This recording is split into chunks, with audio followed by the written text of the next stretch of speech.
New Vegas begins not with the clean break of a vault door, but with a shallow grave. The opening is iconic because it reverses Fallout 3's image of emerging into sunlight.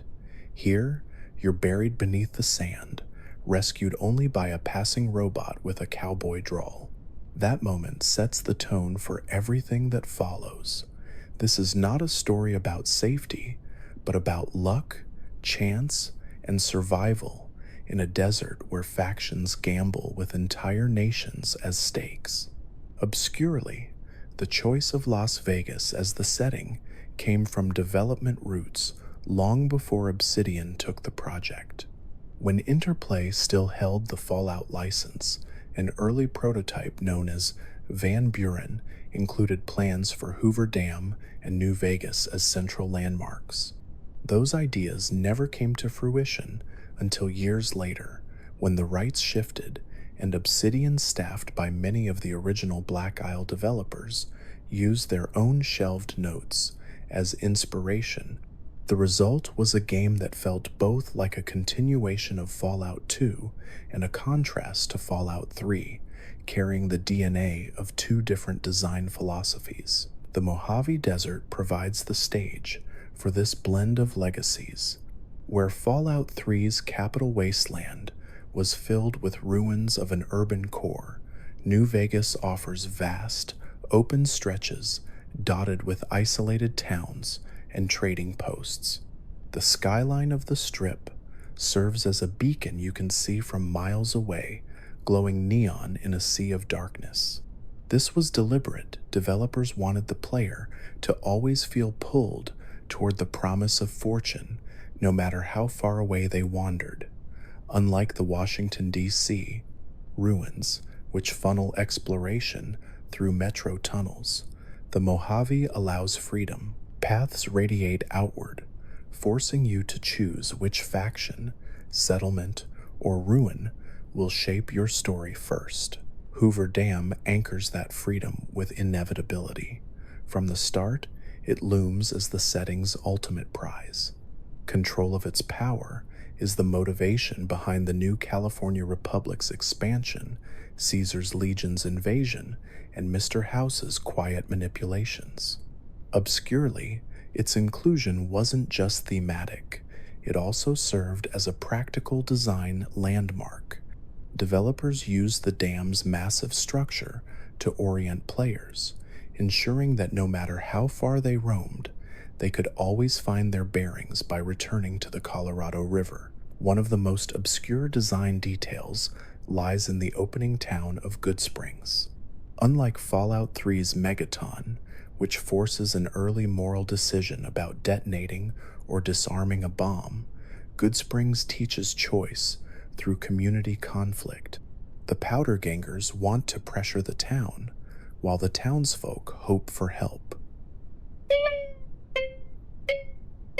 How you intervene, or refuse to, shifts reputations, companions, and even radio dialogue later on. This small conflict foreshadows the larger war, showing how the Mojave scales decisions from local skirmishes to regional dominance. Victor, the robot who digs you from your grave, introduces the concept of Securitrons early. These machines form the backbone of Mr. House's control over the Strip. Obscurely, their cowboy aesthetic in Goodsprings is purely decorative. The default Protectron-style faceplates exist too, and some Securitrons even feature a cheerful cartoon smile. This flexibility reflects the Strip's theatricality. Every faction, every machine, every gamble is presentation as much as function. The Strip itself contrasts sharply with the rest of the Mojave. While most of the desert is scarred, broken, and sparsely populated, the casinos glow with life. The Lucky 38, the Tops, Gomorrah, and the Ultra Lux all showcase different styles of power. Each is controlled by families of tribes, reshaped by Mr. House, who pulled them from savagery and refashioned them as casino managers. This obscure backstory explains why their cultures feel exaggerated. They're not naturally grown societies, but deliberate creations, molded to entertain and govern. Their surface glamour hides violence, cannibalism, and paranoia, reminding the player that civilization in the Mojave is built on fragile performances. The choice of factions defines New Vegas as much as geography. The New California Republic represents order, bureaucracy, and expansion, but also corruption and overextension. Caesar's Legion embodies brutality, slavery, and absolute control, but also discipline and unity. Mr. House represents technological dictatorship, a single will extended through machines, and Yes Man, the reprogrammed Securitron, represents anarchic freedom, the chance to take power without strings. Each is flawed, each offers benefits, and the obscure genius of the game is that none is definitively good. Companions reinforce these themes. Sunny Smiles teaches survival. Cass wrestles with the collapse of her caravan company. Boone broods over the loss of his wife to Legion slavers, and Raoul reflects on age and purpose. Each companion reacts dynamically to your choices, sometimes leaving if you contradict their core values. Obscure dialogue trees, unlocked only by high skill checks, reveal personal philosophies that connect directly to the Mojave's larger conflicts. These conversations reward investment in speech, barter, or science, not just with better outcomes, but with deeper understanding of people as flawed survivors. The Mojave itself is full of environmental storytelling. The skeletons of pre-war tourists linger in ruined motels. Nellis Air Force Base bristles with isolationist tribals who still fly planes, and the irradiated husks of Searchlight glow with reminders of NCR overreach. Obscure locations like Camp Guardian tell stories of soldiers abandoned, their journals documenting descent into despair. The game rewards wandering not just with loot, but with fragments of lives once lived. Music ties it all together. Radio New Vegas, hosted by Mr. New Vegas himself, voiced by Wayne Newton, delivers smooth commentary between old world swing and country tracks. Mojave Music Radio offers a different selection, reinforcing the region's Western identity. Obscurely, New Vegas never reacts to your choices directly, unlike Three Dog in Fallout 3, which was a deliberate design difference. The radio here is mood, not mirror. It lets the Mojave feel timeless, as though its conflicts are part of a long continuum rather than centered on your actions alone.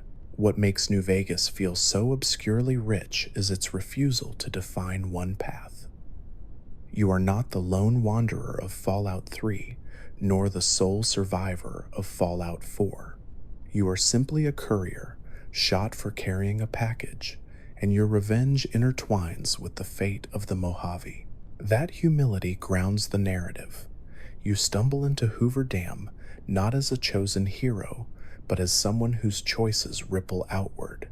The game's facts from tribes refashioned into casino bosses, to Securitron faces that shift expression, to diaries abandoned in canyon outposts, remind us that survival is both personal and political, trivial and monumental. The story of the Mojave begins with a bullet, but survival begins in a tiny desert town. Goodsprings is both tutorial and tone setter, a place that quietly reveals much about New Vegas's design philosophy. Unlike Fallout 3, where the Vault defined early choices, Goodsprings introduces freedom.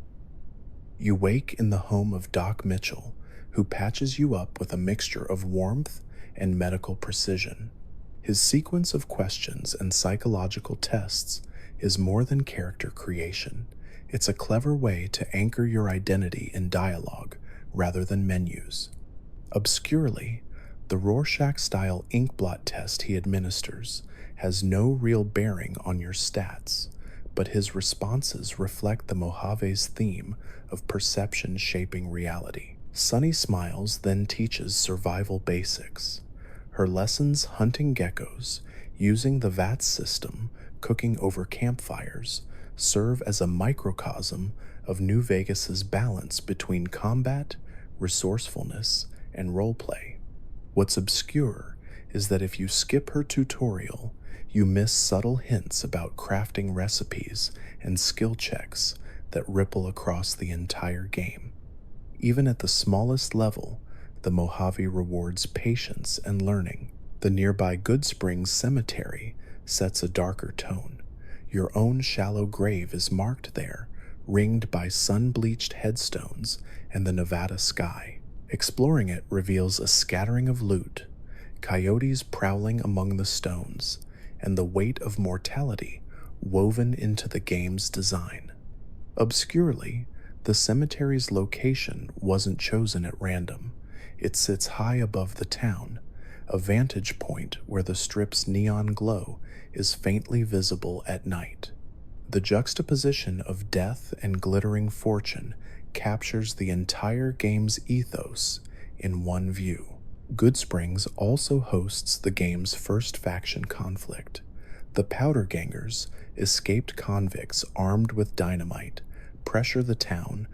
You can side with them or the locals, and your choice alters not just immediate dialogue, but radio reports and regional reputation. Obscure details emerge in NPC chatter. Trudy at the Prospector Saloon mentions regional history if you push her with the right speech checks, while Chet the store owner makes comments about supply lines that foreshadow larger NCR trade routes.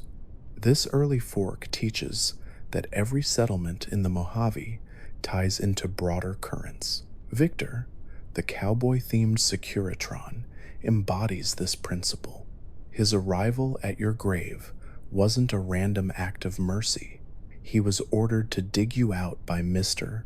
House, whose interest in the platinum chip binds you to the strip long before you understand why. Obscurely, Victor's appearance can vary later, popping up in different towns, a reminder that House's eyes follow you across the desert. He is both guardian and surveillance camera, a mechanical cowboy masking a calculating agenda. Goodsprings' obscurities extend to small notes and details. A grave marker near your burial spot references 2 Bear 3 Kicks, a name tied to tribal mythos in cut content.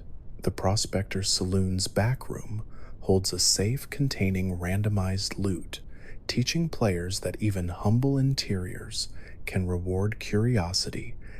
The town's soundtrack, a gentle guitar piece, differs from the harsher ambient tracks elsewhere, reinforcing Goodsprings as a fragile oasis before the Mojave swallows you whole. Leaving Goodsprings means choosing a direction, and the game deliberately punishes reckless wandering. Heading north leads to Cazadores and Deathclaws, brutal enemies far beyond early capabilities. Obscurely, developers place these threats intentionally to nudge players southward along safer routes, using design rather than invisible walls to shape exploration.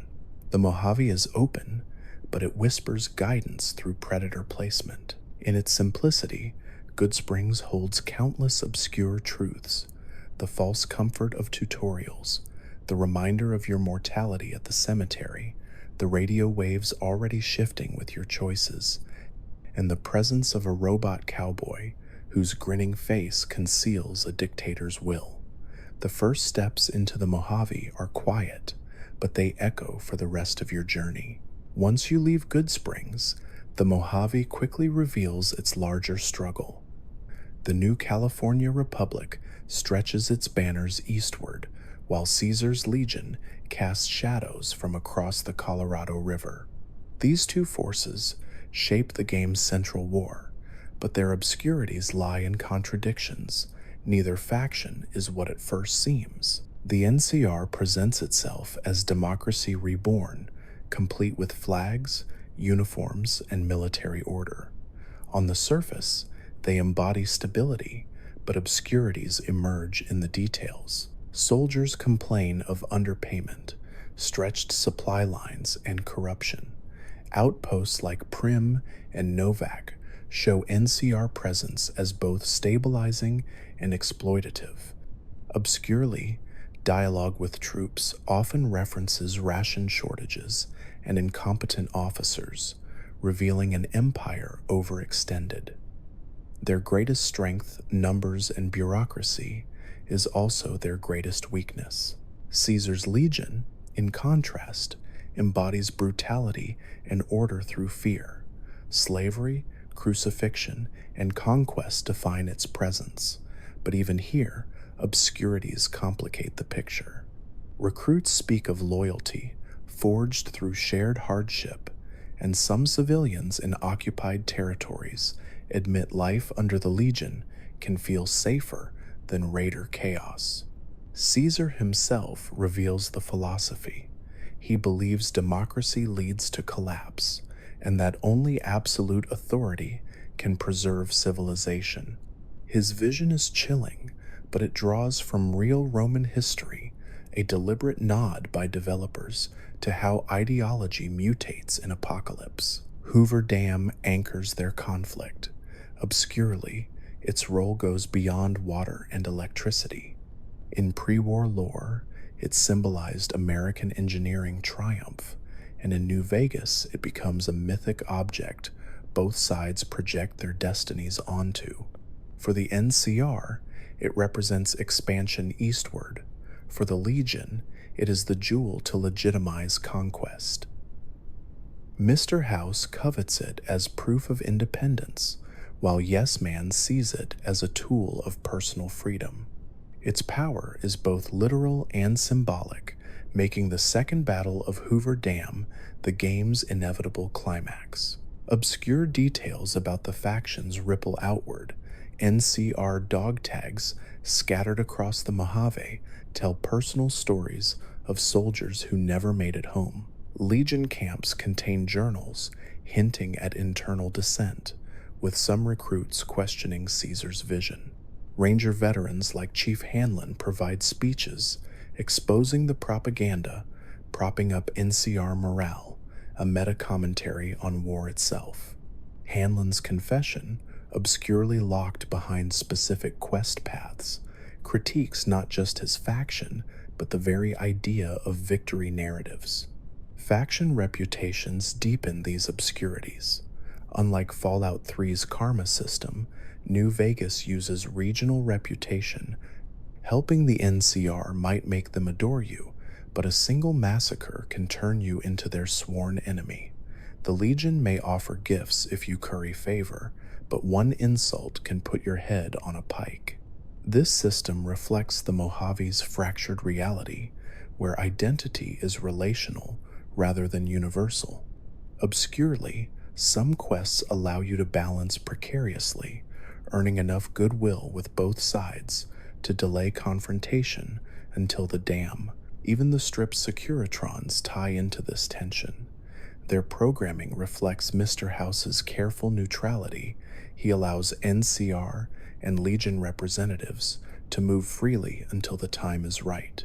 Yet beneath their cartoonish faces lies lethal firepower, reminding players that one man in a tower controls the fate of armies. The obscure genius here is how the game ensures every faction feels both alluring and compromised, forcing reflection rather than certainty. The Mojave's politics extend beyond armies. Towns like Nipton, where crucifixions line the streets, show the Legion's cruelty firsthand.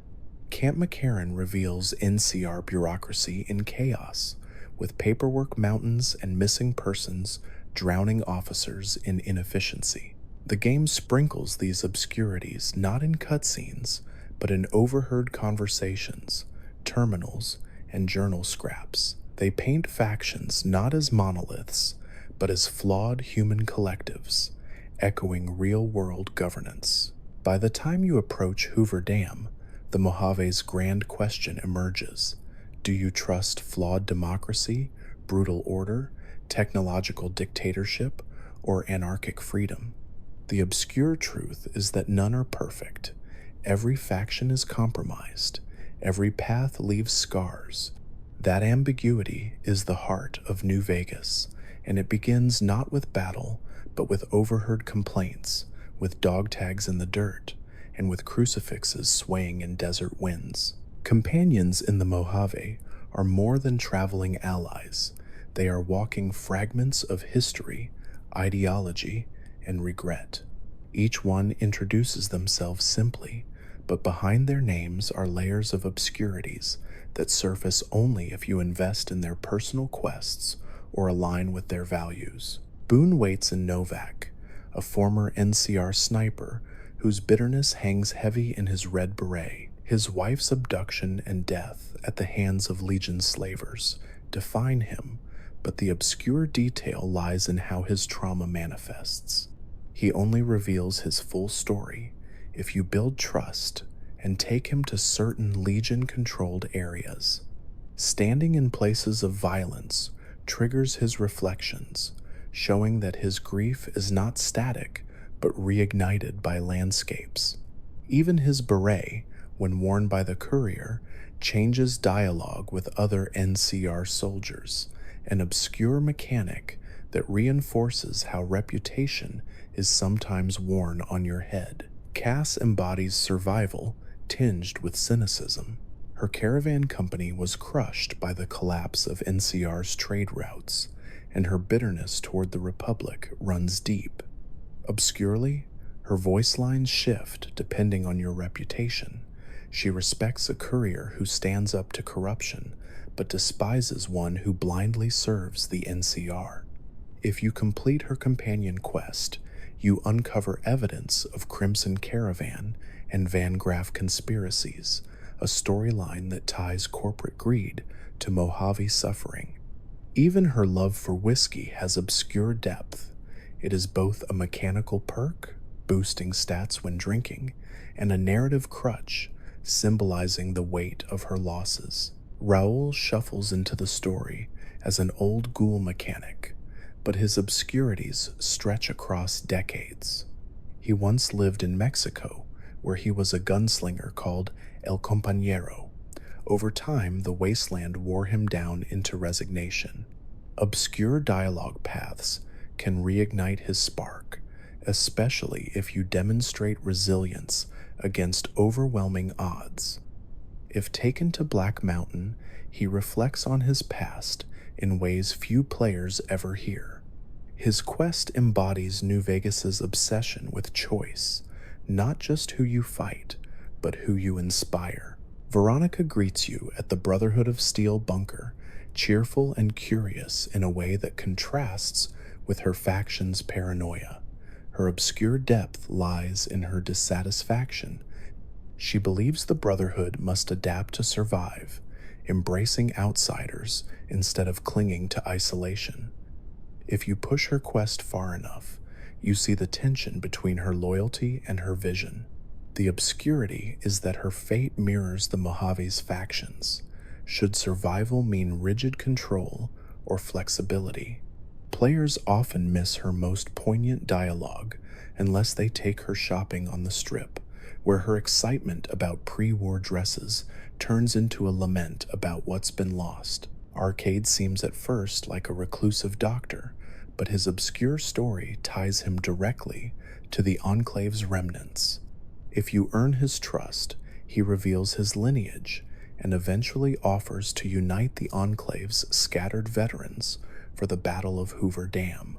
His quest highlights the paradox of legacy. The very group that once devastated America still holds loyalty among its survivors. Obscurely, Arcade's personal ending changes dramatically depending on whether you side with NCR, Legion, or an independent Vegas, reflecting how history's children are shaped by present choices. Rex, the cybernetic dog, represents both loyalty and decay. Found in Freeside, His body is failing, and only a brain transplant can extend his life.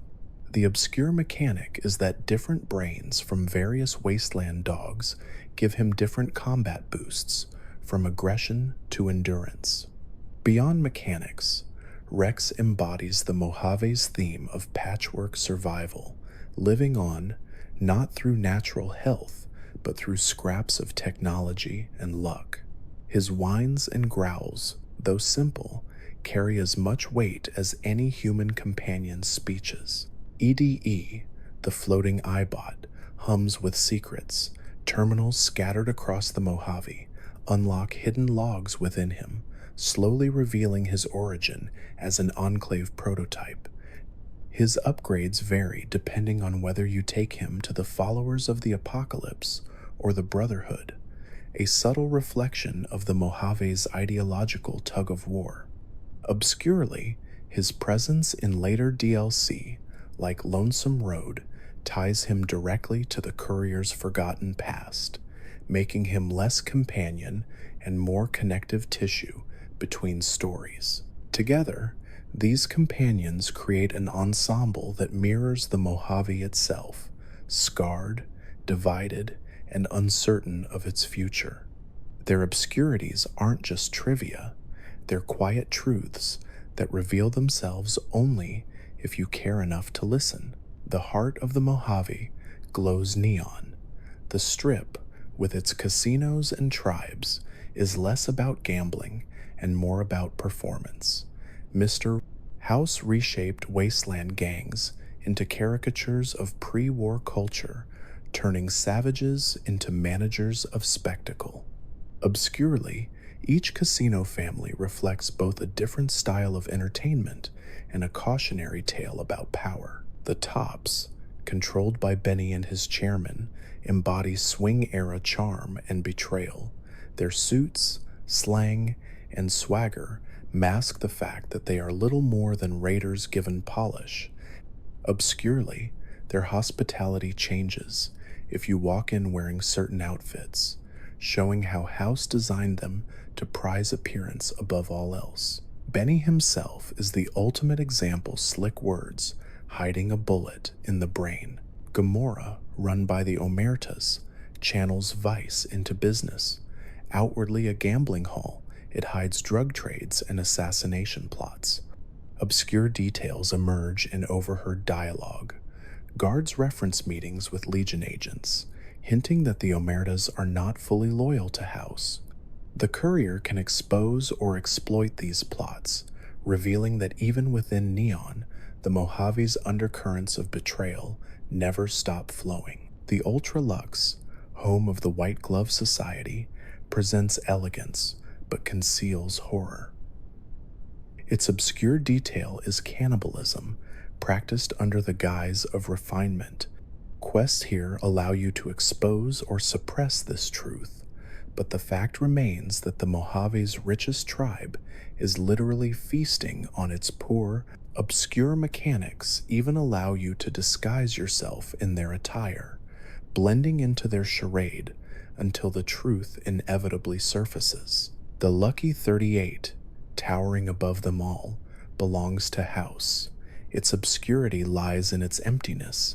There are no gamblers, no dealers, only silence and machines. This was deliberate, designed to emphasize his isolation. Obscurely, developers left clues in terminals and dialogue that House never intended the Lucky 38 to be a casino again. It was always a fortress, a vantage point from which to control the Strip, and, by extension, the Mojave. Outside the casinos, the Strip itself brims with smaller obscurities. Securitrons patrol with grins and threats, their exaggerated faces hiding lethal arsenals. NPC chatter references tribes absorbed into House's vision, but never seen directly, hinting that the Strip is only the tip of his social engineering project. Obscure signage and ruined buildings beyond the gates suggest that more casinos were planned, but never rebuilt, a nod to both in-game lore and real-world development cuts. Each casino tribe embodies a piece of a shattered culture swing: vice, refinement, and control. Together, they illustrate House's philosophy. Civilization is not rebuilt through authenticity, but through reinvention. The Mojave doesn't need truth, it needs spectacle, and in neon lit halls, even savages become aristocrats. The Mojave is dotted with towns and outposts, each a fragment of survival that reveals more through its obscurities than through its surface. These settlements are rarely stable. They are fragile experiments in community set against a desert that erodes both stone and spirit. Primm introduces itself with flashing lights that no longer entertain. The old roller coaster still towers above the town, but its cars sit frozen in silence. Convicts overran Primm after escaping NCR custody, leaving the citizens trapped inside the Vicky and Vance casino. Obscurely, the casino's namesake is a parody of Bonnie and Clyde, complete with a display case of their car. The vehicle on display, however, is just a normal sedan with bullet holes, a deliberate joke about cheap imitations of legends. The quest here asks whether the NCR, a mercenary, or a reprogrammed robot sheriff, should take control. Each option highlights a different failure: bureaucracy, corruption, or mechanical coldness. Novak, marked by the towering dinosaur statue, functions as a quiet stopover.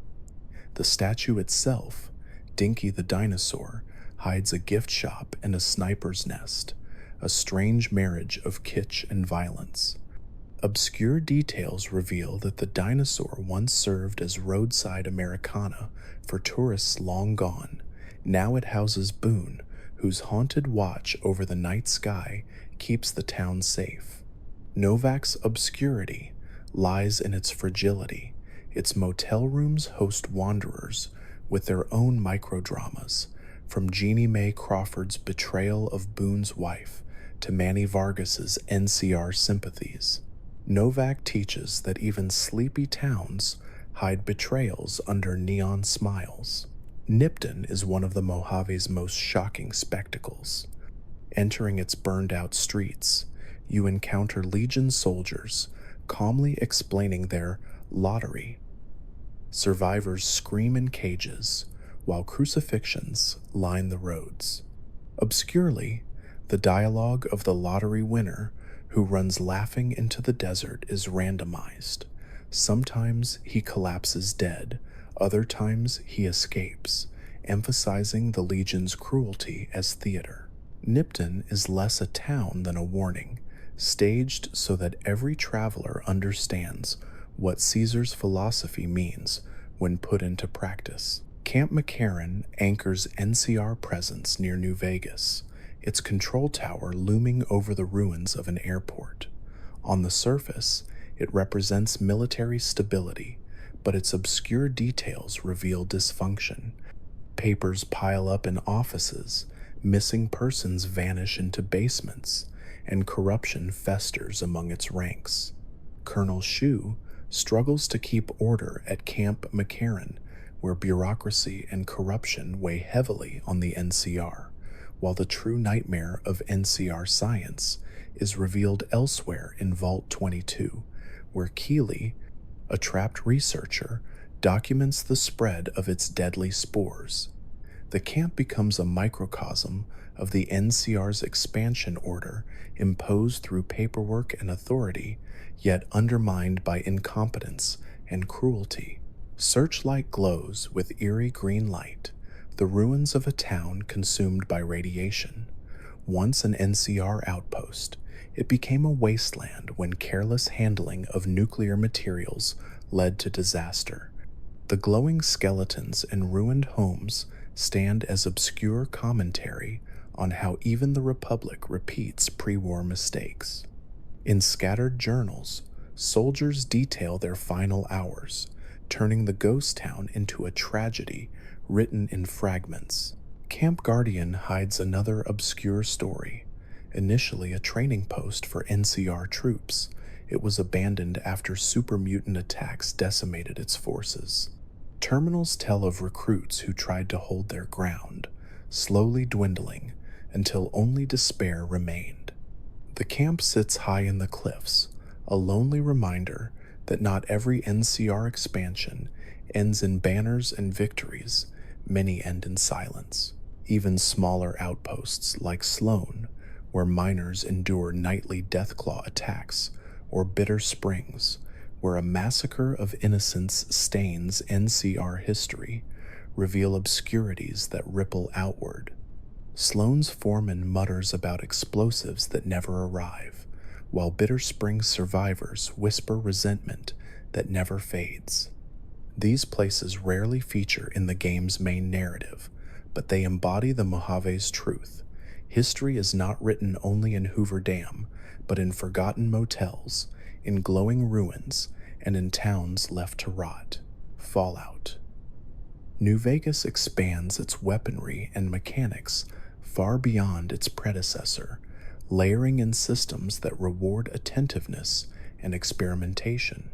The obscurities here are not just in unique weapons, but in how ammo types, mods, and crafting transform survival into choice. One of the game's most obscure additions is hand-loading ammunition. With high enough repair and reloading bench access, you can break down standard rounds and rebuild them into specialized variants. For example, surplus rounds provide extra fire at the cost of weapon condition, while armor-piercing bullets shred through Legion Centurions clad in metal. Obscure recipes like match ammo improve accuracy, a hidden edge for players who prioritize precision rifles. These mechanics are easy to overlook, but they reward investment in crafting skills, making survival less about scavenging and more about adaptation. Weapon mods deepen this system. Silencers, extended magazines, and scope attachments can be purchased or found, transforming ordinary firearms into specialized tools. Obscurely, mods are permanent once attached, a design choice meant to mirror the permanence of wasteland tinkering. Some mods even change how NPCs perceive you. Walking into a casino with a scoped rifle attracts more suspicion than a concealed pistol. The Mojave isn't just about what you carry, but how others react to it. Unique weapons offer their own obscurities. Maria, the ornate 9mm pistol that Benny uses to shoot you, carries a unique model and symbolism. It is both a plot device and a memento of betrayal. Ratslayer, a scoped varmint rifle found in a hidden shack, comes with night vision optics and silencer, making it one of the best early game sniper tools for players who know where to look. Chance's knife, buried in the soil near tribal graffiti, carries lore connecting it to Caesar's Legion. Obscure placements like these reward explorers who pay attention to both map and myth. Energy weapons gain their own obscure twists.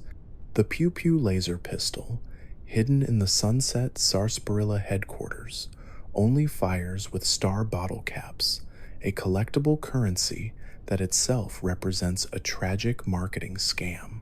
The weapon is powerful, but limited by scarcity, embodying the Mojave's theme of wealth tied to exploitation. The Q-35 matter modulator, locked in a Repcon facility, offers another unique model, tied to pre-war experiments that blend corporate greed with military ambition. These details ensure that each weapon is not just a tool, but a story in metal and plasma. Melee and unarmed weapons hold obscurities as well. Pushy, a gauntlet found in a hidden cave, delivers devastating energy punches, turning unarmed combat into spectacle. The unique ballistic fist provides explosive punches, obscuring the line between firearm and fistfight. Even the humble rolling pin, a joke weapon hidden in random loot tables, embodies New Vegas's humor, reminding players that absurdity thrives even in apocalypse. Survival mechanics add further depth. Campfires allow cooking recipes that grant subtle buffs, like gecko kebabs that restore health, or wasteland omelets that provide resistance. Obscure recipes require rare ingredients, such as Night Stalker tails or coyote meat, encouraging players to engage with fauna not just as threats, but as resources.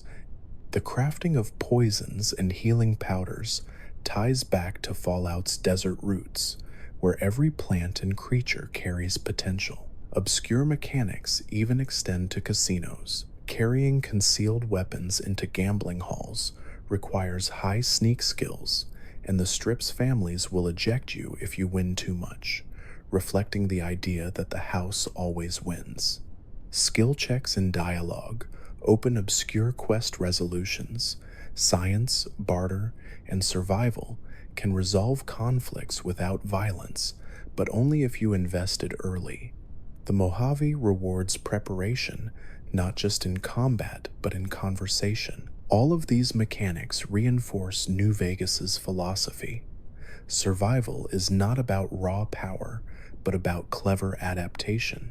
From hand-loaded rounds to silenced rifles, from gecko kebabs to radioactive omelets, the Mojave's obscurities lie in systems easy to miss, but transformative once understood.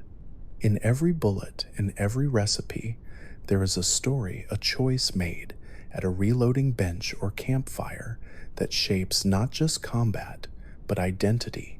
The Mojave is not only filled with factions and quests, but also with quieter details, skeletons posed in strange ways, terminals humming with forgotten logs, and Easter eggs scattered across the sand. These small touches don't appear in quest markers or dialogue trees, yet they tell some of the richest stories. One of the Mojave's most obscure traditions is environmental storytelling through skeletons. At a campfire near Prim, a skeleton holds a bottle in one hand, suggesting its last drink was shared with no one.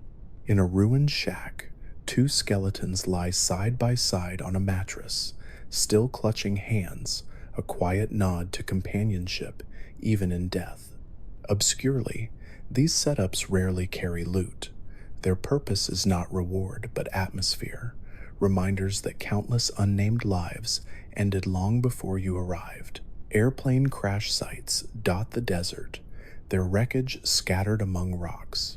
Some contain skeletons still strapped into seats, others hold first aid boxes or ammo crates. These obscure placements remind players that the Great War wasn't just about bombs, it was about thousands of simultaneous tragedies, frozen in metal and bone. One wreck near New Vegas's mountains holds a skeleton with a suitcase full of sunset sarsaparilla star caps, a visual joke about greed outlasting survival. Terminals deepen this quiet lore. In Nipton, logs detail the mayor's corruption and desperation, exposing how he invited Caesar's Legion into town. In Vault 11, entries slowly reveal the community's horrifying system of sacrificing one resident each year, culminating in an election that ended with mass suicide. Obscurely, the final terminal in Vault 11 offers one of the game's darkest ironies. Had they ever chosen not to sacrifice anyone, the Overseer's Chamber would have congratulated them on their bravery. These fragments demonstrate how New Vegas weaves morality into abandoned spaces. Camp Guardian's terminals, written by NCR recruits, describe their attempts to hold the cliffs against super mutants. Their entries descend from optimism into despair, the last log ending with resignation. Searchlight's notes detail soldiers realizing too late that radiation was killing them, their orders failing to protect anyone. These obscure logs transform empty spaces into memorials, stories written in the voices of characters you never meet. Some Easter eggs play lighter notes. A refrigerator in the desert contains a skeleton dressed like Indiana Jones, a wink to pop culture. A sniper rifle called the Rat Slayer hides in a shack filled with rodent-themed graffiti, suggesting its owner was obsessed with extermination. The unique weapon this machine is earned as a quest reward for dealing with Contreras at Camp McCarran. It is given either by Sergeant Contreras if you help him, or by Lieutenant Boyd if you turn him in. There are stranger obscurities too. In a hidden cave, a group of skeletons sit around a table covered in cards and whiskey as though the end came mid-hand. In another, skeletons lie in a bathtub with pre-war money scattered about, a mocking reminder that currency became worthless overnight. These setups are never explained, and that ambiguity is their power. They invite you to imagine what happened, rather than handing you exposition. The Mojave's radios carry their own Easter eggs. Radio New Vegas occasionally plays rare songs that reference gambling, desert landscapes, and survival. Mojave Music Radio provides a different playlist entirely, reinforcing the feeling that even music is fractured across the desert. Obscurely, tuning into radio chatter sometimes reveals quest hints you might miss otherwise, such as advertisements from Crimson Caravan that foreshadow Cass's storyline. Even the landscape hides secrets. Graffiti on walls, often dismissed as decoration, sometimes hints at nearby stashes or backstory. A giant cross near Searchlight commemorates NCR soldiers lost in battle, but if you dig deeper, it reflects propaganda as much as mourning. Developers use these touches to scatter meaning across a desert that at first seems empty but grows richer the closer you look. In these obscure corners, the skeletons posed in irony, the terminals confessing sins, the crash sites frozen in terror. New Vegas tells its quietest stories. They are reminders that history is not only written in Hoover Dam or in neon casinos, but also in campfires that went cold and diaries that stopped mid-sentence. The first of New Vegas's DLC, Dead Money, pulls you away from the open desert and drops you into a survival horror tale. Stripped of gear, trapped in a poisoned resort, and forced to obey the commands of an old man's voice, you find yourself in the Sierra Madre Casino, an opulent fortress turned tomb. The obscurity of Dead Money lies in how it changes mechanics. For the first time, New Vegas forces scarcity. Ammunition is limited, healing items are rare, and every corner hides dangers.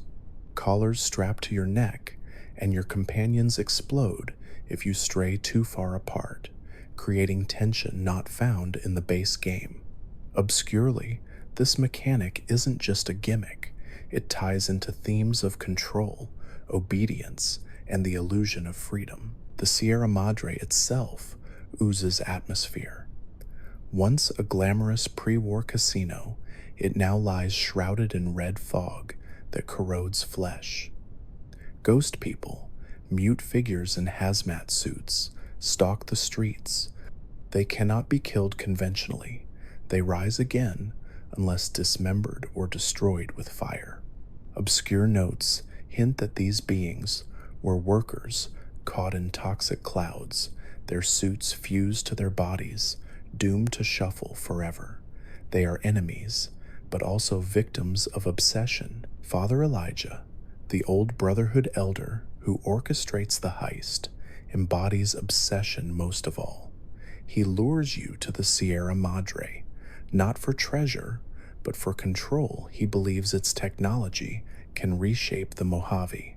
His obscure dialogues reveal his paranoia and bitterness toward the Brotherhood, who rejected his extremism. He is both visionary and tyrant, a man who cannot let go of the past. Your companions in Dead Money each embody themes of dependence and trust. Dean Domino, a pre-war singer, hides treachery beneath charm. Christine, a mute assassin, communicates through body language and terminal notes, her obscurities tied to her past with Elijah.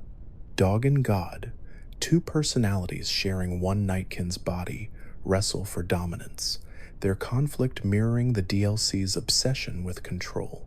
Obscure dialogue paths allow you to heal or doom these companions, depending on how carefully you handle them. The Sierra Madre's vault represents the culmination of obsession. Stacks of gold bars gleam, impossibly heavy. Obscurely, the bars can be carried out only with careful planning, stealth, and sacrifice. Most players leave them behind. This design choice reflects the DLC's moral. Greed is a trap.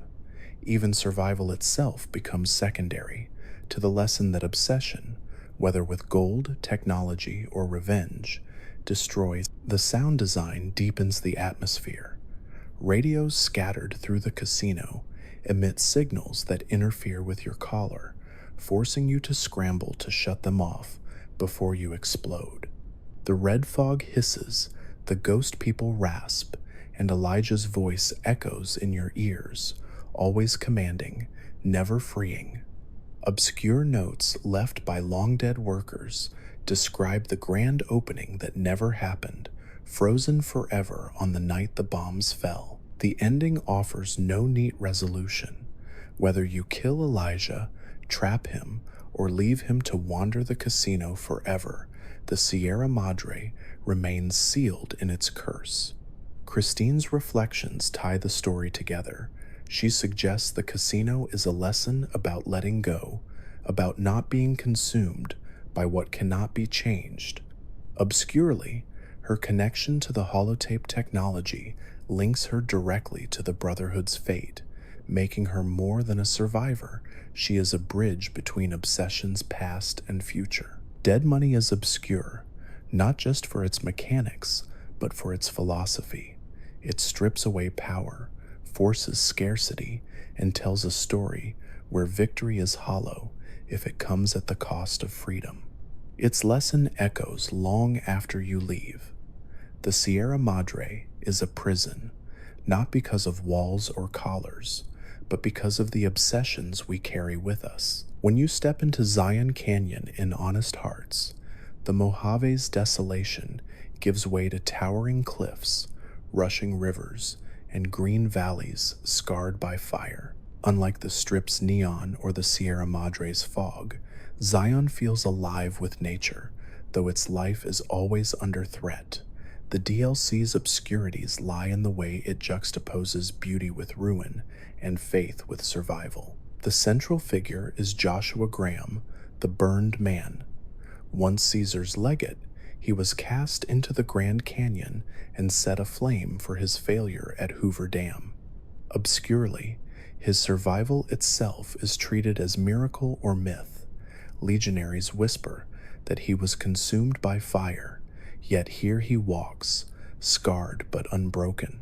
His dialogue reveals a man remade by suffering, now driven by faith and a desire to protect rather than conquer. The obscurity is not just his appearance, but his transformation. He embodies redemption in a world that rarely grants it. The tribes of Zion, Dead Horses and Sorrows, represent different responses to survival. The Dead Horses, allied with Joshua, cling to strength and violence, while the Sorrows, guided by Daniel, seek peace and withdrawal. Daniel, a missionary, insists that the Sorrows abandon Zion entirely to escape the White Legs, a raider tribe supported by Caesar's legion. The obscure tension lies in whether survival means standing ground with Joshua or fleeing with Daniel. Both philosophies have merit, and the courier must choose which legacy Zion will inherit. Environmental storytelling abounds. Caves hide survival caches left by pre-war desert rangers, whose journals describe their slow demise as supplies dwindled. Obscurely, one cache contains a final note of despair, revealing that even the strongest succumb when hope runs dry. These caches tie Zion to the broader history of the wasteland, suggesting that survival is never permanent. Unique weapons echo Zion's cultural contrasts. The survivalist's rifle, found in a hidden cache, carries worn engravings and a tragic backstory of the ranger who left it behind. Joshua himself wields a light shining in darkness, a pistol symbolizing his rebirth through fire and faith. The DLC's obscurities remind you that weapons in New Vegas are never just tools, they are vessels of identity and memory. The Whitelegs embody brutality shaped by outside influence. Armed by Caesar's legion, they raid Zion with reckless violence, marking their presence with desecrated shrines and painted warnings. Obscure dialogue reveals they once lived as scavengers until Caesar armed and trained them, transforming them into his pawns. Their cruelty is not just cultural but manufactured, a reminder that power reshapes tribes in its own image. The landscape itself holds hidden details. Charred forests from nuclear strikes scar the canyon, a reminder that even Eden was not spared the war. Petroglyphs adorn rock walls, some real-world Navajo-inspired symbols, grounding Zion in cultural echoes that predate the Great War. Streams teem with mutated fish, their obscurities adding danger to beauty. The DLC uses these details to create an atmosphere both sacred and doomed. The ending reinforces ambiguity. Supporting Joshua's path means fighting the Whitelegs, leaving Zion drenched in blood but preserved for the sorrows. Following Daniel means evacuating, abandoning the valley but sparing lives. Neither outcome feels complete because Zion itself remains scarred. The obscurity of Honest Hearts is that it denies victory, only choices that reflect the endless compromises of survival. If Honest Hearts is about faith and survival, Old World Blues is about science gone mad. Transported to Big MT, you awaken in a research crater where the apocalypse never really ended, where scientists turned themselves into floating brains and continued their experiments unchecked. The DLC embraces absurdity, yet its obscurities hide genuine tragedy beneath the comedy. The think tank Dr. Klein, Dr. Dalla, Dr. Zero, Dr. Boris, and Dr. Mobius are scientists who replace their bodies with machines. Obscurely, their quirks mirror their obsessions. Dalla fetishizes human biology, Boris obsesses over animal experimentation, Klein shouts jargon without comprehension, and Zero constantly complains about being mistaken for the number O. Their ridiculous banter masks the horror that they no longer understand the world they rule. They created monsters, cyborgs, and catastrophic devices, all while forgetting why. The Sink, your base in Big MT, brims with obscure details.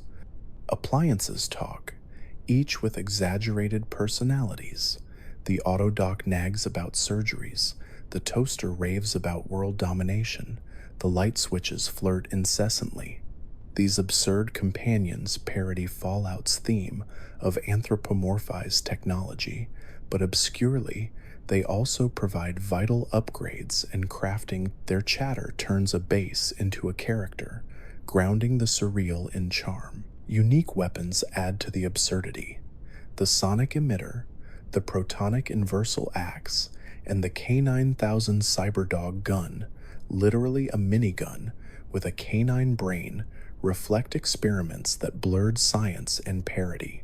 Obscurely, many of these weapons reference scrapped Fallout 2 concepts, tying Big MT to Black Isle's earlier design history. Even the Y-17 trauma harness, a suit of armor that drags its wearer's corpse endlessly forward, embodies dark comedy rooted in tragedy.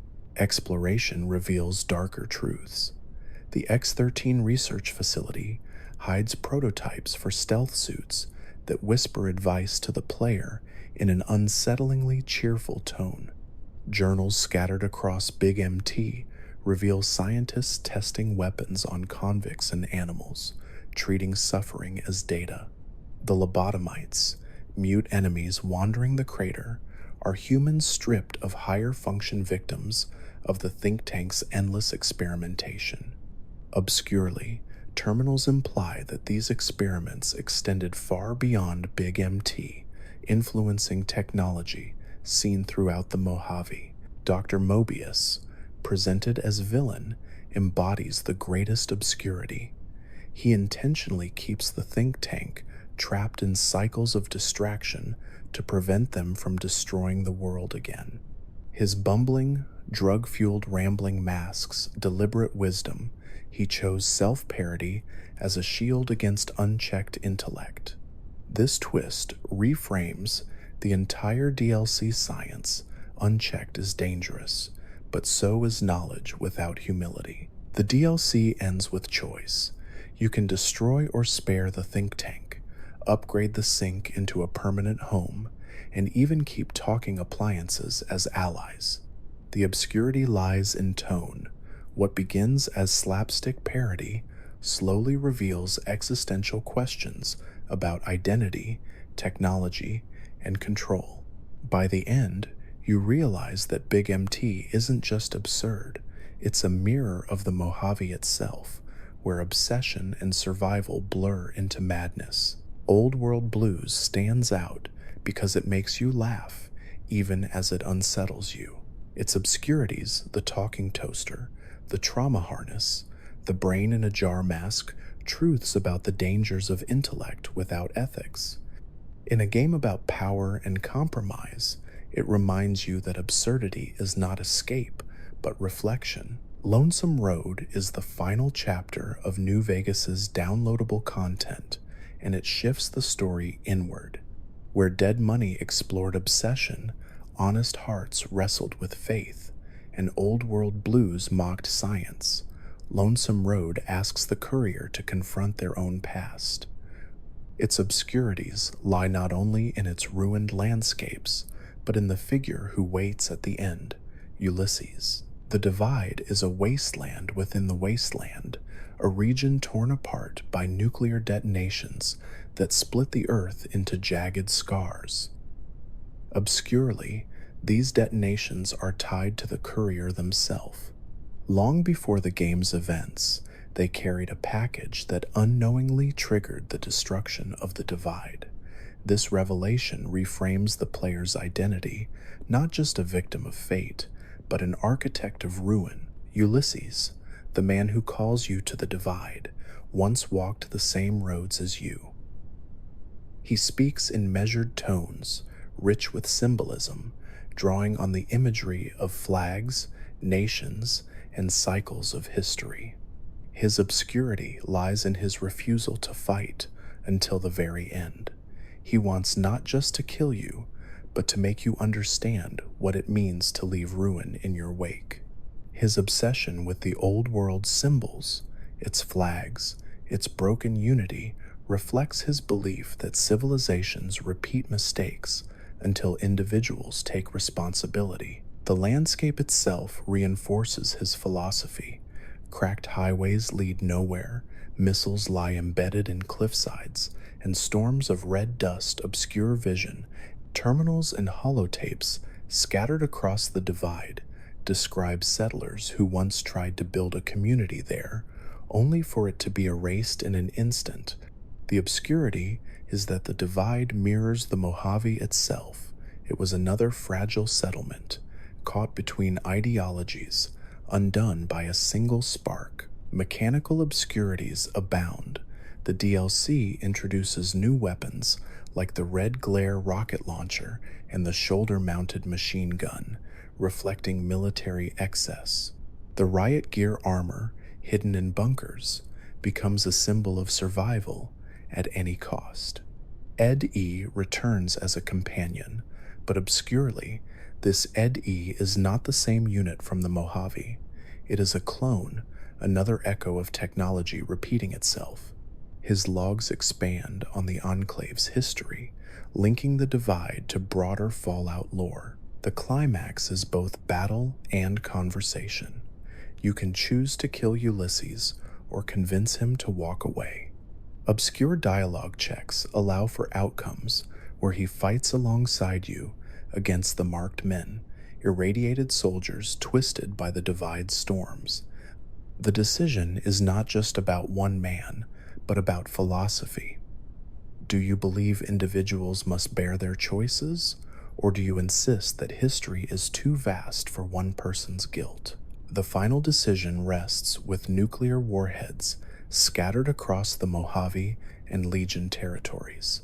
You can choose to detonate them, reshaping the map, or disarm them to preserve what remains.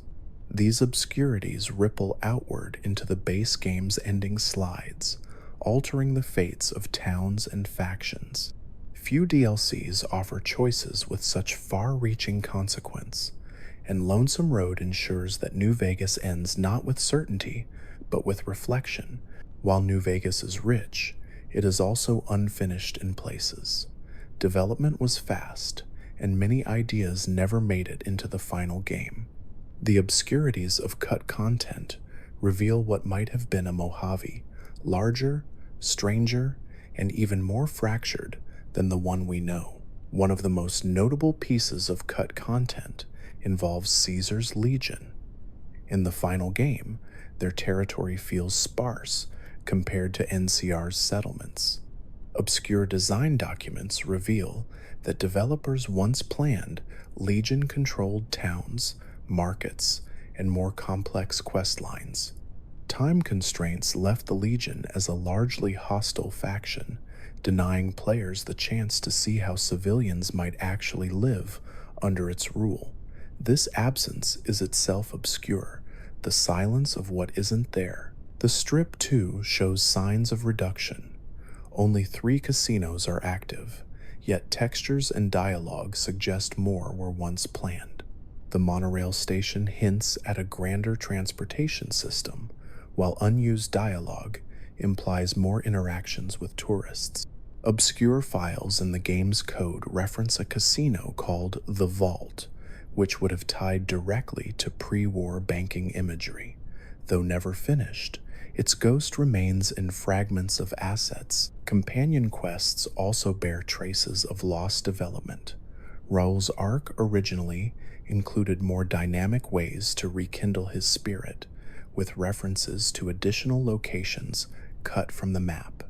Veronica's conflict with the Brotherhood was intended to lead to more branching outcomes, including the possibility of her founding a splinter group.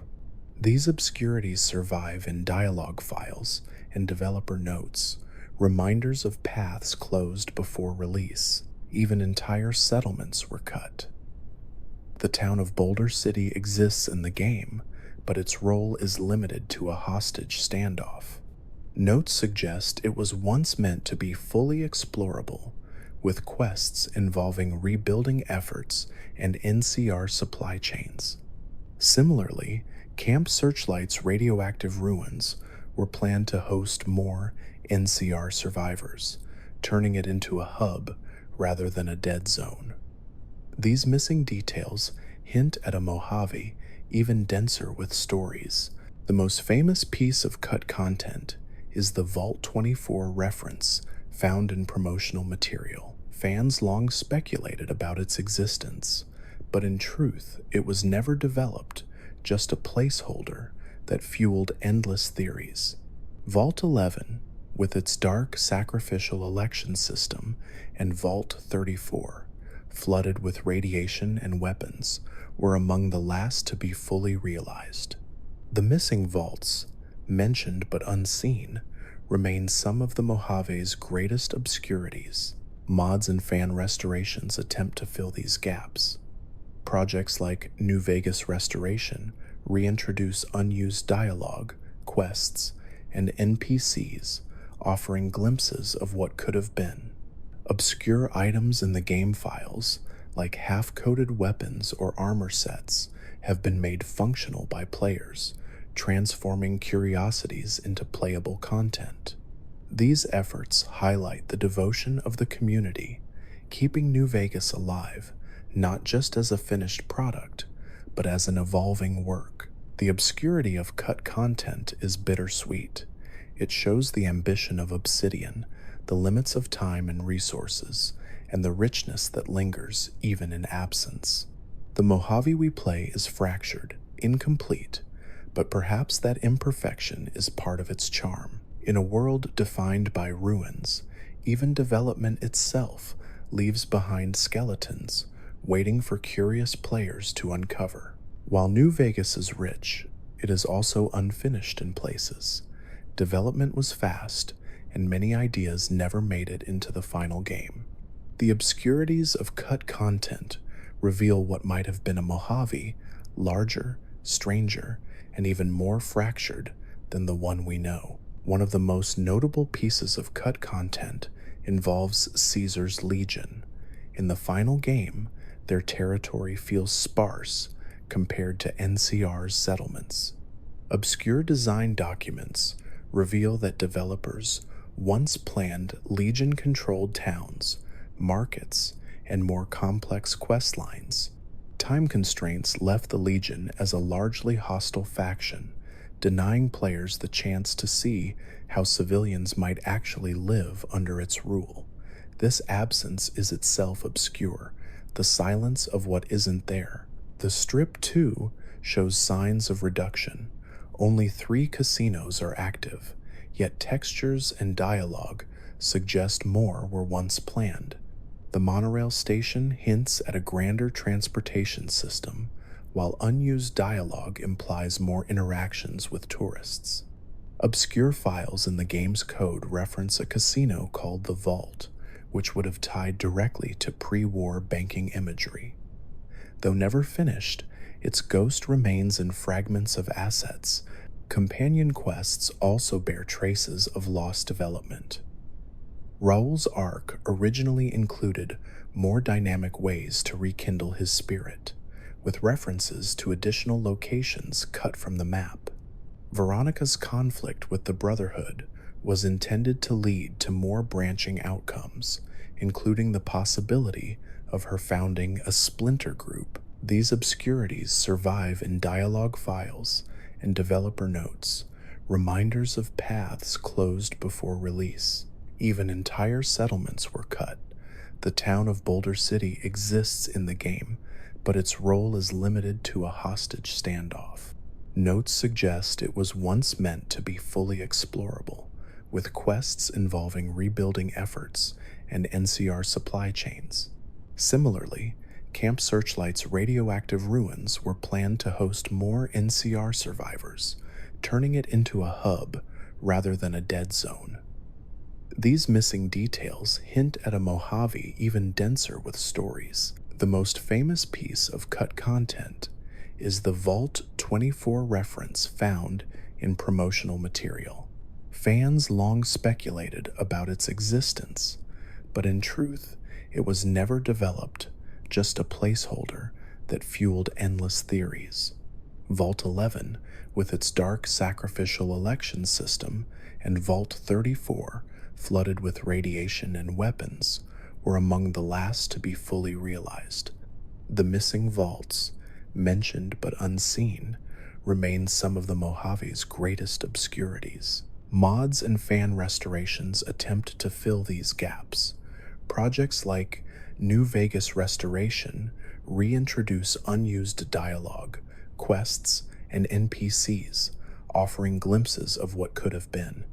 Obscure items in the game files, like half-coated weapons or armor sets, have been made functional by players, transforming curiosities into playable content. These efforts highlight the devotion of the community, keeping New Vegas alive not just as a finished product, but as an evolving work. The obscurity of cut content is bittersweet. It shows the ambition of Obsidian, the limits of time and resources, and the richness that lingers even in absence. The Mojave we play is fractured, incomplete, but perhaps that imperfection is part of its charm. In a world defined by ruins, even development itself leaves behind skeletons, waiting for curious players to uncover. The Mojave is alive not only with factions and ruins, but also with creatures, each adapted or twisted by radiation, experimentation, or simple survival. These beings are more than random encounters. They carry obscure histories that reflect the wasteland's strangeness. Deathclaws roam as apex predators, terrifying even veteran wanderers. Their origin lies in pre-war genetic experiments, where the U.S. military engineered them from Jackson's chameleons for use as biological weapons. Obscurely, the Mojave's Quarry Junction serves as their nesting ground, reinforcing their role as unstoppable forces of nature. Hidden in caves, deathclaw eggs can be found, suggesting not just their survival, but their expansion. The most unique, the legendary deathclaw, lurks in Sloan's Quarry, a foe meant to test every ounce of preparation. Their obscurity is that despite their monstrous strength, they were originally created by humans, proof that mankind's search for power left scars on evolution itself. Cazadores strike fear with speed and venom. Introduced in New Vegas as new predators, their obscurity lies in their design. Oversized tarantula hawk wasps engineered at Big Mount. Their erratic flight patterns and paralyzing poison reflect experimentation gone wrong. Notes from Old World Blues confirm their connection to the think tank's reckless science. In the Mojave, they haunt areas near Goodsprings and Red Rock Canyon, their swarms capable of overwhelming even power-armored soldiers. Their obscurity is twofold. They are both natural terror and unnatural creation. Night stalkers slither in shadows, hybrids of coyotes and rattlesnakes. Like the Cazadores, they trace back to Big MT's laboratories, where scientists spliced genetics with little regard for consequences. Their eerie hissing and speed make them unsettling, and their packs often haunt caves or abandoned ranches. Obscurely, one quest in Jacobstown centers on curing their unique mutation, suggesting that even monsters are victims of science. The Night Stalker hatchling, found in rare encounters, adds another obscure detail, proof that these hybrids reproduce, expanding beyond their creator's control. Geckos, by contrast, embody Fallout's humor. They are small lizards, mutated into aggressive nuisances, often attacking in groups. There are obscure variations in New Vegas fire geckos. Golden geckos carry different elemental traits, making them both comical and dangerous. Fire geckos, for instance, breathe flames in absurd contrast to their small size, while golden geckos radiate harmful energy. The obscurity lies in their variety. They are pests, predators, and comic relief all at once. Other Mojave creatures hold their own hidden truths. Rad scorpions, descendants of common scorpions, grow massive through radiation. The legendary rad scorpion, hidden in a remote canyon, serves as another super predator, its obscurity being sheer size. Giant ants buzz with mutations tied to Vault 11 experiments, where scientists may have tampered with insect populations. Bighorners, peaceful mutated cattle, embody the Mojave's pastoral side, their obscurity tied to tribal survival, as groups like the Great Khans herd them for food and trade. Even the humble mole rat and mantis carry obscurities. Mole rats dig into NCR camps, disrupting supplies, while praying mantises found in Vault 22 reach unnatural size. Vault 22 itself, with its fungal infestation, transforms harmless insects into threats, a reminder of how vaults function as laboratories of disaster. The Mojave's fauna isn't random decoration. Each creature reflects a theme: human tampering, natural adaptation, or cultural importance. Deathclaws embody human hubris. Cazadoras show science without restraint. Night Stalkers symbolize unintended consequences. Geckos highlight absurdity, and bighorners remind us that not all mutation breeds only danger. The desert breathes through these creatures, each encounter layered with obscure history. If the strip glows with neon, the Mojave hums with radio static. Airwaves carry voices, music, and propaganda across the desert, binding its people more effectively than armies. Obscurities here lie in what the stations reveal and what they conceal. Mr. New Vegas, the voice of Radio New Vegas, is calm, smooth, and unflappable. Voiced by Wayne Newton, he delivers swing tracks, jazz, and commentary. Obscurely, unlike Fallout 3's Three Dog, he never acknowledges your personal actions. This was a deliberate design choice. Developers wanted him to represent constancy, a background voice that never changes. His neutrality makes him eerie at times, as though he exists outside the Mojave's conflicts, yet his music shapes its atmosphere. Mojave Music Radio offers a different playlist, folk and country songs that root the desert in Western imagery. Tracks like Johnny Guitar embody melancholy, while upbeat songs mask hardship. Obscurely, this station was added in part to diversify the tone, offering players respite from the strip's swing tunes. Together, the two stations provide cultural framing, jazz for the strip, country for the desert, both echoing America's fractured identity. The NCR broadcasts propaganda through military frequencies. At outposts, soldiers tune radios to speeches praising the Republic's order and stability. Obscure terminals in Camp McCarran and Hoover Dam reveal deliberate messaging campaigns designed to mask corruption and supply shortages. Chief Hanlon, an NCR Ranger, obscures truths further his forged reports, inflate Legion threats to rally morale. His confession, accessible only through specific quests, exposes propaganda as both weapon and weakness. Caesar's Legion lacks formal radio, but its presence fills the air in other ways. Messengers spread fear, and crucifixions serve as public announcements. Obscure dialogue reveals that Legion scouts listen to NCR radio for intelligence, twisting the Republic's openness against it. The silence of the Legion's airwaves becomes its own message. Fear doesn't need broadcast, only spectacle. Hidden radio signals dot the Mojave. Vault 22 emits static laced with distress calls, leading explorers into fungal horror. The Signal Hills transmitter broadcasts faint Morse code, its meaning debated by players for years. Obscure modders later uncovered unused frequencies in the game files, hinting at cut quests involving desert outposts. These faint signals become symbols of the Mojave's fractured communications. Even personal radios tell stories.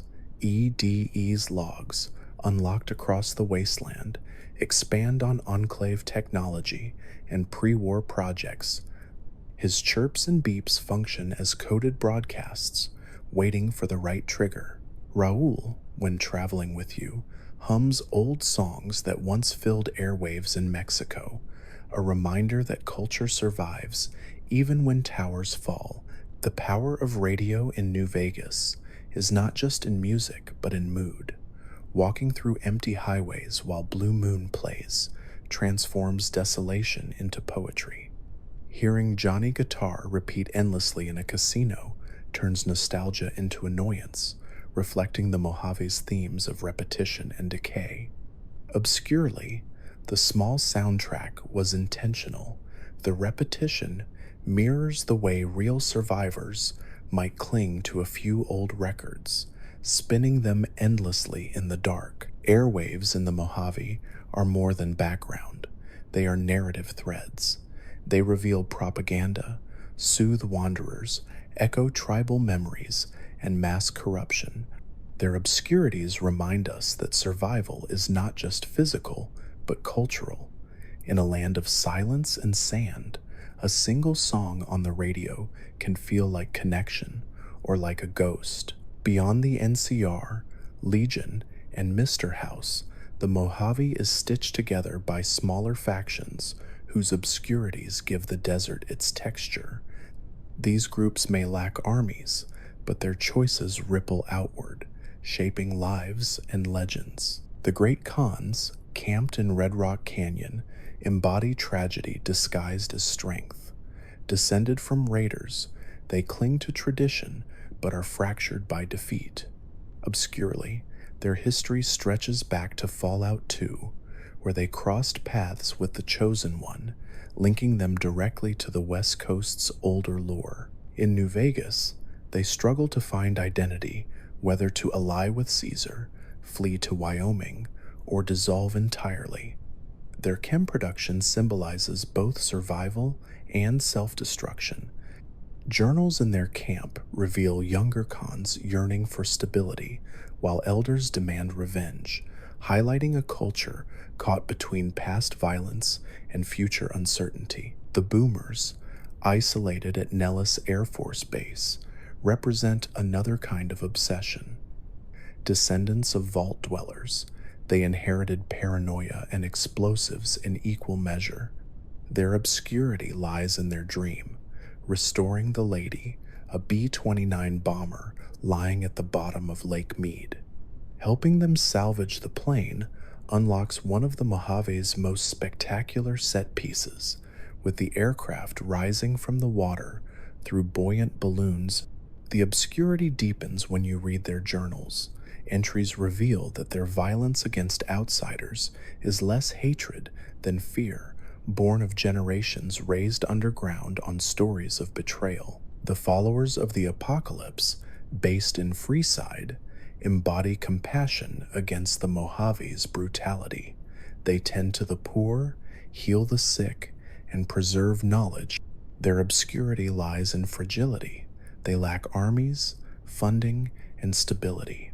Dialogue reveals that they survive only through goodwill and scattered donations, often relying on the courier's intervention. Yet their influence is profound. With your help, they can secure medical supplies, expand education, and stabilize communities.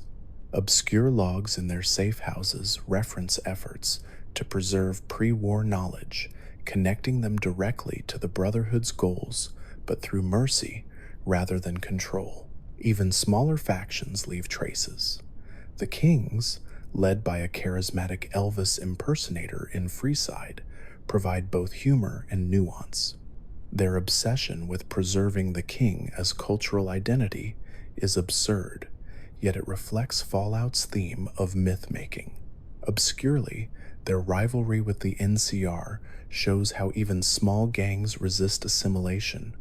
The Atomic Wranglers' owners, the Garretts, tie into quests involving prostitution and debt, their ledgers revealing the economics of survival. These side stories, often dismissed as minor, show that power in the Mojave isn't only in flags or armies, but also in families, gangs, and tribes. Hidden quests amplify these obscurities. Bitter Springs Massacre, uncovered through Boone's dialogue, reveals NCR atrocities covered up in official records. Vault 22, with its fungal infestation, presents a horror story written in spores, obscured in audio logs and terminals. Even Helios 1, where the solar power station can be redirected to NCR, the Strip, or the Courier's own control, ties into themes of technology as both salvation and weapon. Obscure dialogue checks reveal scientists debating ethics, while soldiers argue logistics, transforming a side quest into commentary on power. Together, these smaller factions and hidden quests remind players that the Mojave's heart, beats not only in Hoover Dam, but in canyons, vaults, and back alleys. Their obscurities are quieter than grand armies, but they carry as much weight because survival is built on communities, however flawed.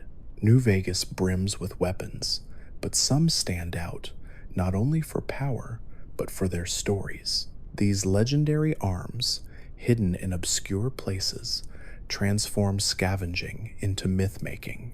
Euclid's Sea Finder, a children's toy in Freeside, exemplifies Fallout's humor. At first it seems useless, but if the courier restores power to Helios 1 through the Archimedes system, the toy becomes a targeting device for orbital laser strikes. Obscurely, the weapon's functionality depends entirely on an earlier choice. Without activating Archimedes, the toy remains junk. This conditional design makes it one of the most obscure, legendary weapons in the game. The Alien Blaster, a returning Easter egg from earlier Fallout games, lies north of Horowitz Farmstead near a crashed UFO, surrounded by alien corpses. The weapon symbolizes Fallout's pulp science fiction roots.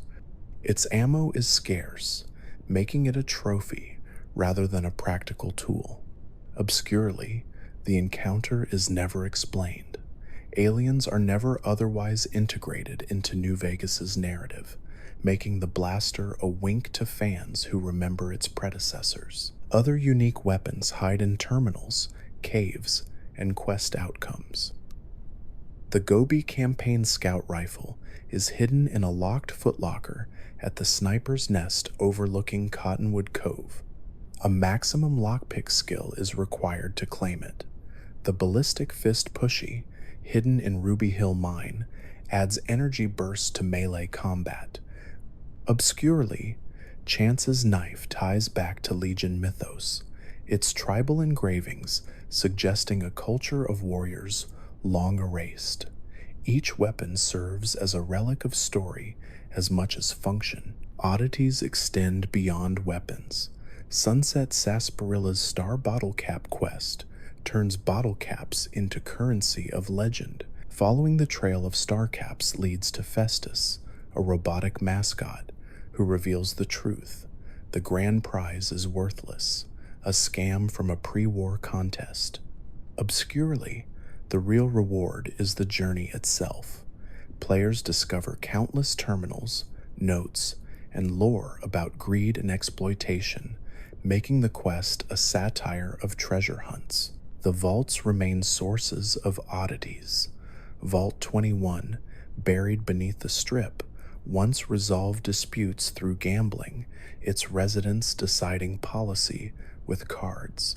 Vault 34 overflowed with weapons, explaining NCR's massive armories, but also unleashed tragedy when its defenses failed. Obscurely, Vault 11, where residents sacrificed one person annually until mass suicide ended their cycle, remains one of Fallout's darkest stories.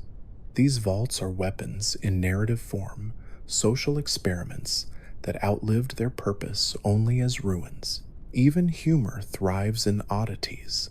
A skeleton inside a fridge, dressed like Indiana Jones, pokes fun at pop culture.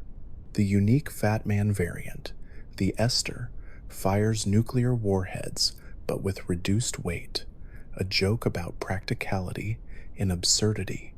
The mysterious Magnum, acquired through a quest in Freeside, plays its own theme song when drawn, parodying spaghetti westerns. Each oddity breaks the Mojave's bleakness, with winks to players willing to look deeper. Obscure mechanics add further layers. Gambling in strip casinos ends not with riches, but with exile once you win too much, a reminder that the house always wins. Wearing faction disguises can fool enemies, but obscurely, some companions comment on the deception, highlighting ethical unease. Even ammo crafting, often overlooked, lets you hand-load, match rounds, or convert energy cells, deepening combat for those who invest in survival and repair. The Mojave is not only a desert of ruins but of relics. From orbital lasers triggered by toys, to alien pistols buried in dust, to knives carved with forgotten names, the obscure weapons and oddities remind us that survival in Fallout is inseparable from story. Every object is both loot and legend, a fragment of history waiting in the sand.